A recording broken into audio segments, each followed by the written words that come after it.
Located in the southeast area of Manhattan, the Lower East Side was and is a center of social growth, diversity, and continuous change. The Lower East Side is roughly enclosed by Allen, East Houston, Essex, Canal, and Grand Street, and lies close to the East River.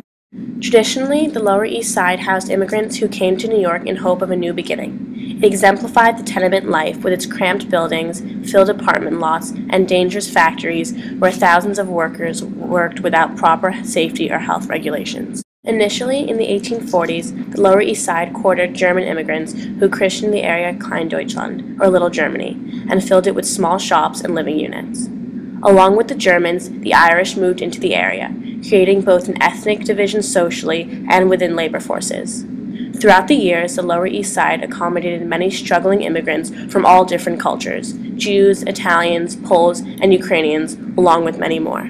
To this day, the Lower East Side is a bustling, vibrant area of the city. Now hosting a large Chinese community, we can see the concept of immigration and diversity represent itself once again, giving truth to New York's well-deserved nickname, the Melting Pot. Old tenement corners, such as the one photographed on Pearl Street, have evolved into storefronts and vendor shelters, many of which exemplify the culture of the Chinese inhabitants of the area. Areas such as Elizabeth Street and Mott Street, depicted with large company buildings, now lie at the heart of Little Italy, a busy area filled with crowded restaurants and small shops, giving individuals a place to condense their culture, much like Chinatown. However, both the culture and utilization of the district have changed greatly. The people, originally Eastern European immigrants and now Chinese and Italian, and the usage of the space, initially tenement houses and large factories, now smaller shops and restaurants. All in all, the growth and rebirth of the Lower East Side expanded its culture and diversity. The rephotography shows us the changing culture and the way the area is used in the build-up of communities such as Little Italy and Chinatown, who center around tradition, both in the initial years and now in the 21st century. During the 1800s, Lower Manhattan had become overpopulated and filthy. This is a picture of Five Points, a neighborhood in Lower Manhattan at the time. And this is what it looks like in 2012. To escape the unsanitary conditions in Five Points, African Americans relocated to a plot of land between 82nd and 89th Street. This was called Seneca Village. Today, this plot of land is in Central Park. Seneca Village was the first true community of African American landowners in Manhattan. Crazily enough, the only evidence that this even existed was a rock, which was part of a structure in Seneca Village. Central Park was supposed to be for the people. However, they could only achieve this goal if the residents of Seneca Village were removed. Likewise, public art is for the people too. However, many sculptures cannot be enjoyed intimately. The Columbus Circle sculpture of, you guessed it, Columbus, was placed on a tall column towering over a busy traffic circle in New York City. The height and location of the sculpture makes it almost impossible for anyone to enjoy this piece. Recently, a Japanese artist allowed for the viewing of this piece. He built a living room around the Columbus sculpture and had the public come and visit Columbus in his living room. Seneca Village, a very important but neglected part of the history of Manhattan, deserves to be acknowledged too. In the future, I hope to see a plaque describing Seneca Village and its history to the public. This would expose Seneca Village just as Columbus's living room did and introduce the public to yet another part of New York's interesting past.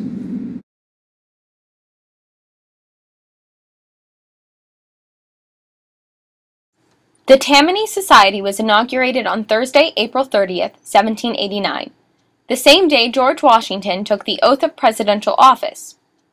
Pictured here is a painting by William P. Chappell of the original location of the Tammany Society on Park Row, near the Hudson River.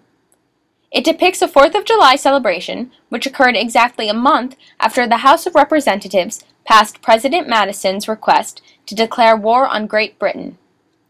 The War of 1812 was an integral part of the early history of the Tammany Society, reviving the patriotic mentality of its first members and bringing them to the forefront of municipal politics.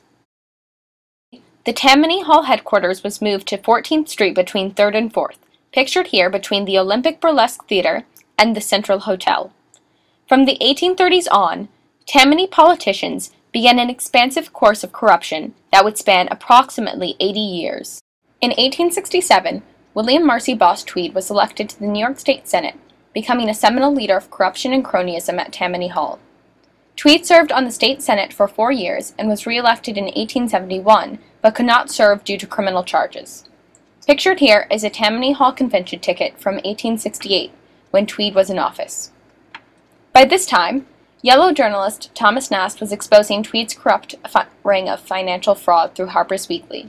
Nast, depicted here on the jug, sculpted by Anna Pottery, William Wallace, and Cornwall Kirkpatrick, along with Boss Tweed and his fellow cronies, was going for the jugular of these corrupt men, precipitating Tweed's downfall. Finally, this photograph of the so-called Tammany Bank shows the replicated figure of Tweed pocketing illicit money. In 1874, Tweed was prosecuted for embezzlement and sentenced to 12 years of jail time at the county jail at 70 Ludlow Street. But in December 1875, Tweed escaped. He was subsequently captured in Spain and brought back to Manhattan and to the same jail. He died at the county jail on April 12, 1878, about 3 years after his recapture. This photograph from between 1880 to 1916 is of the county jail at Ludlow Street, the location where one of the city's most infamous, morally impious cronies of the 19th century died. Today, Tammany Hall and the county jail at Ludlow Street are still around but in different forms. In 1927, the Tammany Hall building on 14th Street was sold and rebuilt on 17th Street between Irving Place and Lexington Avenue. It is now home to the New York Film Society and the Union Square Theater, pictured here. Likewise, the country jail at Ludlow has been transformed to accommodate a dual function. Today, the former county jail is the New Design High School and the Lower Manhattan Arts Academy. These relics of New York City history serve to illustrate how the arts have the power to replace corruption and crime, creating a more cohesive, honest society. Wall Street has brought together government, religion, and commerce. Federal Hall, the first Capitol building in the United States under the Constitution, an inaugural beginning of independence, was unfortunately demolished in 1812. In 1842, the current building was built as the United States Customs House. Today, Federal Hall is a thriving tourist attraction. Trinity Church, a place of worship, a center of prayer, and a passion for faith, has been a staple in religion since 1698. The first building built in 1698 was destroyed in 1776 due to a fire during the American Revolution. The second building was built in 1790, only to be destroyed due to the harsh winter of 1838 through 1839, leading to the demolition of the church. The third and current building was completed and consecrated in 1846. In 2012, there is currently construction going on at the church site, as yet again this iconic American staple goes through more changes. The New York Stock Exchange is a center of commerce for the United States and the world. From the gathering of 24 stockbrokers on May 17, 1792 to 1865, where the exchange moved to a permanent location, to present day, the significance is unparalleled as the United States has grown to become a world power in finance. America embodies these three fundamental expectations: freedom of religion, freedom to trade and do business as you please, and the right to have a government that governs with no discrimination. Capitalism, religious institutions, and power are all involved in Wall Street's history and American history. In my opinion, there is more to Wall Street than just money. It has a fundamental impact on freedom, religion, and power.